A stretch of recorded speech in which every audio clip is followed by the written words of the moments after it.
नमस्कार दोस्तों। आज मैं जो कांग्रेस पार्टी की जो नॉर्थ इंडिया में मध्य प्रदेश, छत्तीसगढ़ और राजस्थान में जो हार हुई है उसी का मैं विश्लेषण कर रहा हूं। तो मैं आपको बता देना चाहता हूं कि ये जो हार हुई है ये कोई हार जनता के द्वारा नहीं हुई है, क्योंकि आपसी भीतरघात के कारण हार हुई है।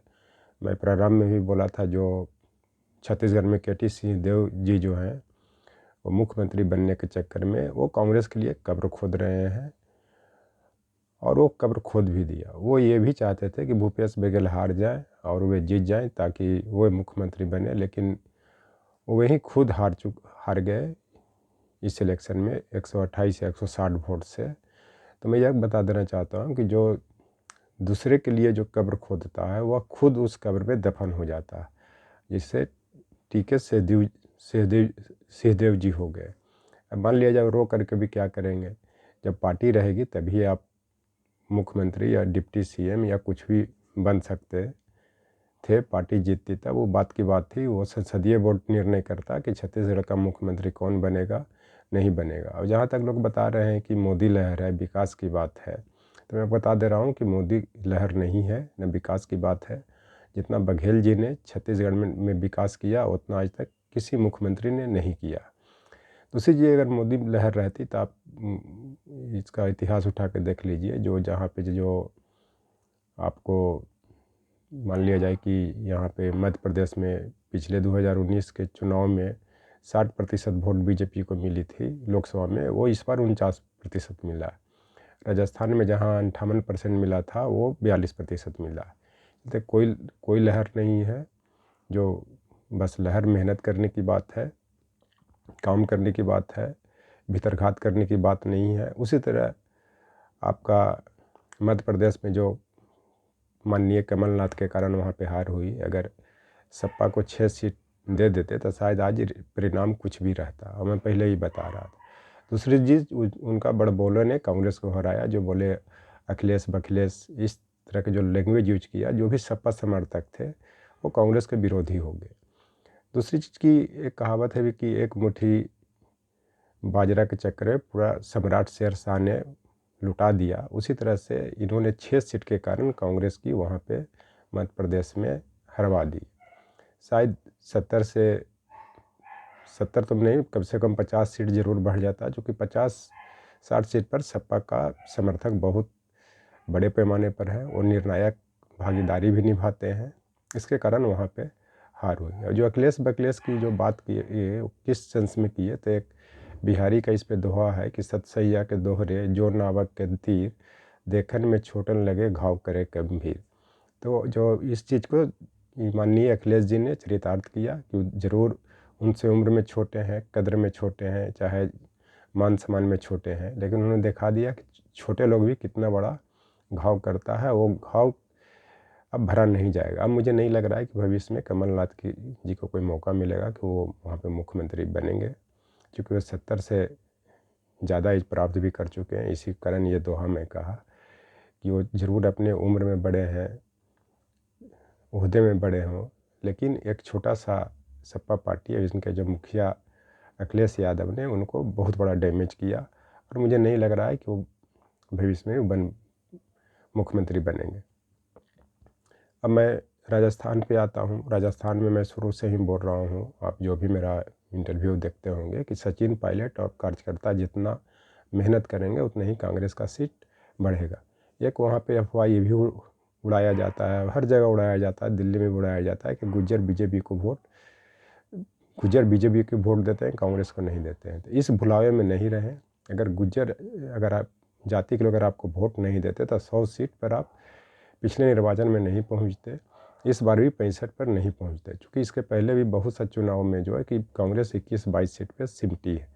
ये जो खास करके पूर्वी राजस्थान का जो इलाका है वहाँ पे इनकी हार हुई, ये सब वक्तव्य के कारण। इसी कारण सचिन पायलट को इन्होंने वैल्यू नहीं दिया गहलोत जी ने, और उनकी बीच में कोऑर्डिनेशन की बात रही। तो इस तरह से ये सब भीतरघात की कारण इनकी हार हुई है। और अगर ये भीतरघात को नहीं संभालेंगे, अगर इस तरह के लोगों पर कार्रवाई नहीं करेंगे, तो जो 2024 में जो समान निर्वाचन होने वाला है वहाँ पे भी बहुत डैमेज होगा। अगली बात मैं ये बता देना चाहता हूँ कि जो इंडिया गठबंधन के बारे में घमंडिया या ये सब शब्द का यूज करते हैं, तो मैं आपको बता देता हूँ कि इंडिया जो भारत जो है शुरू से सहनशील देश रहा है, इस पर कोई घमंड नहीं रहा है। इस कारण भी ये देश मजबूती के साथ आगे बढ़ा, चाहे वो मुग़ल काल हो, चाहे उसके बाद जो नादिर शाह का आक्रमण हो, चाहे वो अहमद शाह अब्दाली का आक्रमण हो। यह देश सही सुनता और आपसी सौहार्द, सांप्रदायिक सौहार्द के आगे ही बढ़ा है, घमंड के कारण नहीं बढ़ा। क्योंकि अगर कोई गठबंधन का नाम अगर इंडिया दिया गया है तो कहीं ना कहीं उसमें इसका जो Indian national inclusive democratic alliance का जो दिया गया, इंडिया दिया गया था, कोई भी नाम देने के पहले और ख़ास करके देश स्तर पर, राज्य स्तर पर कोई ना कोई कारण होता है। तो भारत का ये इतिहास उठा के देखिए कि शुरू से ही बहुत नम्र, सहनशील, संप्रभु भी है और बहुत मतलब सच्चाई के साथ, चाहे नैतिकता के साथ यह देश रहा है, तभी यह देश आज तक टिका पड़ा है। क्योंकि इसको मिटाने के लिए बहुत प्रयास किया गया, ये किसी से छिपी हुई बात नहीं है।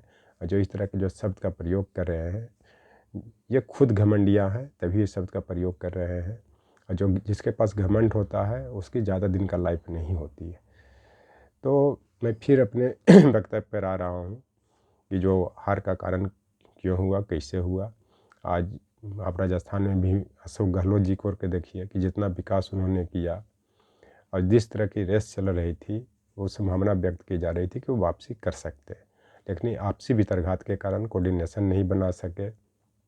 दूसरी चीज़ वहाँ पे उनके हार का एक कारण ये भी रहा कि बहुत से क्षेत्र में कम से कम 20 से 30 विधानसभा क्षेत्र में वो प्रचार करने नहीं गए। उनका कारण ये था कि जो उनके समर्थक जो विधायक थे, चाहे वो बीजेपी के या फिर कांग्रेस से जिनका जो टिकट कट गया, वो वहाँ से इंडिपेंडेंट चुनाव लड़ रहे थे। तो इनको उम्मीद थी कि अगर मान लिया जाए कि इनकी सरकार बनने में, कांग्रेस की सरकार बनने में 15-20 सीट की कमी होती है तो उन लोग वो सपोर्ट करेंगे।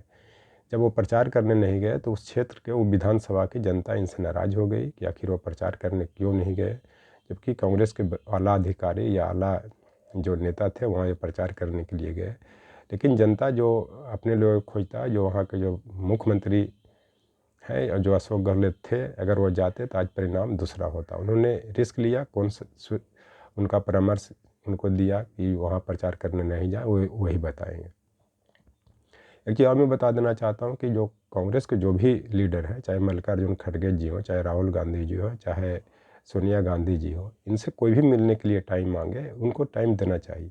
ये ना कि टाल देना चाहिए कि प्रदेश अध्यक्ष से मिलिए तो जिला अध्यक्ष से मिलिए।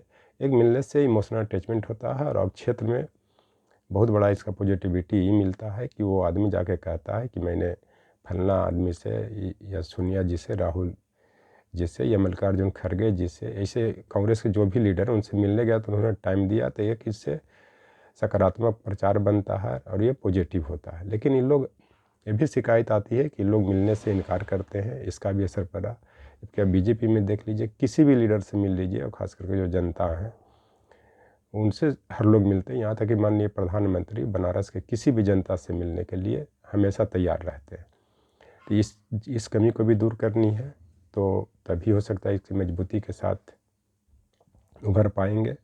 और अगला जो मैं बता दे रहा हूँ कि जो आने वाला जो जनरल इलेक्शन है, आज शायद यहाँ पे इंडिया गठबंधन की दिल्ली में बैठक होने वाली भी थी, लेकिन किसी कारणवश से टाल दिया गया है। जो तमिलनाडु में तूफान आया है, शायद ममता बनर्जी जी अपने पारिवारिक शादी में बिजी हैं और नीतीश कुमार जी अस्वस्थ हैं, लेकिन ये बैठक फिर शायद दिसंबर में या लास्ट में या जनवरी में होने की संभावना है।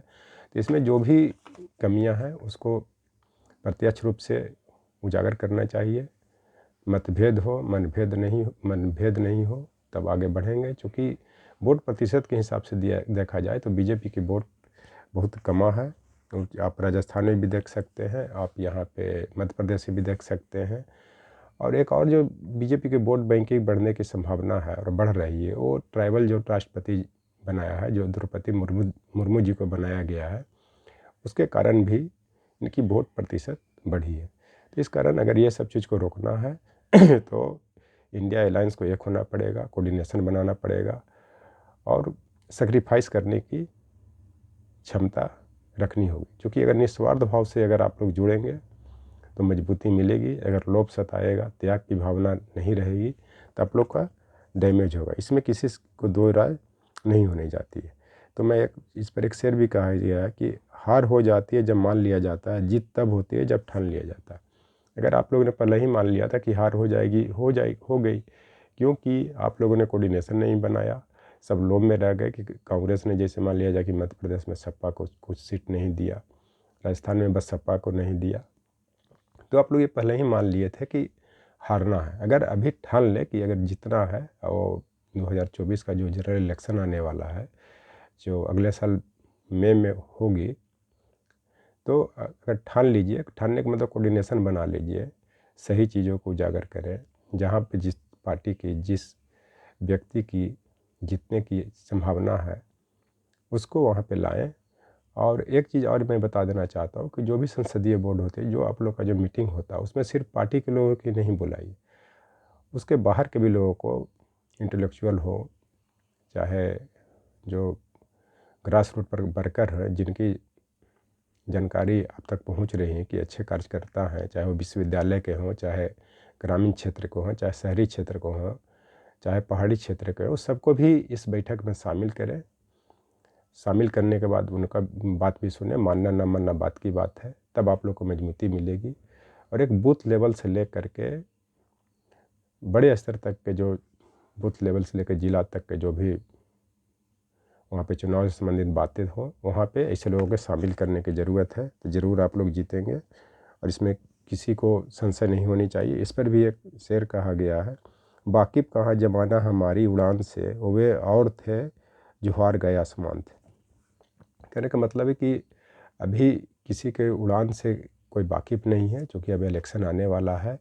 इस चलते कोई नहीं कहा जा सकेगा कौन जीतेगा नहीं जीतेगा।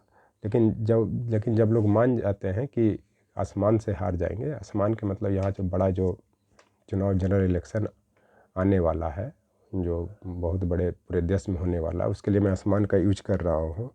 तो जो हार गए आसमान से, तो वो पहले ही इस तरह के ये करेंगे तो वो हार जाएंगे। इस चलते हारने की ज़रूरत नहीं है।